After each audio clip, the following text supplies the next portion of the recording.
As early as 1984, we all knew that Porsche was up to something in the supercar world because we'd seen the concept Group B 959. They promised a car by 1985, but actually it wasn't until 1987 that people took delivery of theirs. In fact, this one here, one of the 12 UK cars, arrived here in 1987, and it is, in white, quite stunning. Now, first of all, I probably have to acknowledge that 288 GTO versus 959 isn't a fair comparison because the GTO was launched in 85, this car's 2 years later, and by the time the 959 hit the road, we all know that something called the F40 had arrived with 478 horsepower.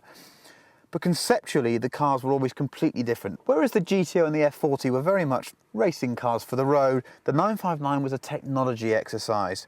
And actually, I think, looking back now, it was the braver of the three cars. It's just the most outrageous representation of the 911 on the road. You sit in it and it feels like a 911. It is ostensibly a 911. The glasshouse is the same shape, but it had 450 horsepower and 369 foot-pounds of torque. It weighed 1,450 kilograms, and at the same time, in that period, a Carrera had 231 horsepower. We couldn't believe how fast it was. Claimed top speed was 315 clicks, 0 to 60 in 3.9 seconds. Even now it feels rocket ship fast. So as I said, the fundamental difference here between the Ferrari and the Porsche is the Porsche was designed to feel and drive like a totally finished production car. Look at this enormous rear boot lid on gas struts. And the quality and the fit and the finish here it's like a modern production car. It's outrageous.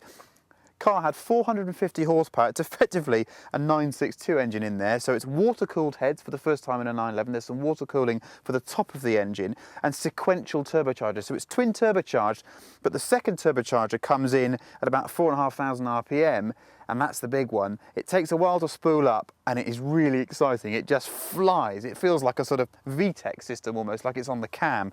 The quality of the car is outrageous. It was £145,000 in 1987, so go and get your inflation calculator out. That must be, what, £500,000 now? The 959 is exceptionally rare, and yet for all its glamour and its significance, it's actually not that valuable a car at the moment, and that's because it costs a fortune to keep them on the road. Those clever tyre pressure sensors and dampers, they're not easy to replace and they leak a bit. Leave it standing for a while, you could have a 30 grand bill just to keep it on the road. So maybe it's a slow burner and one for the future. I have to say, standing here right now, I'd really like one. It is stunning, absolutely stunning. And in white, like this, wow, just wow.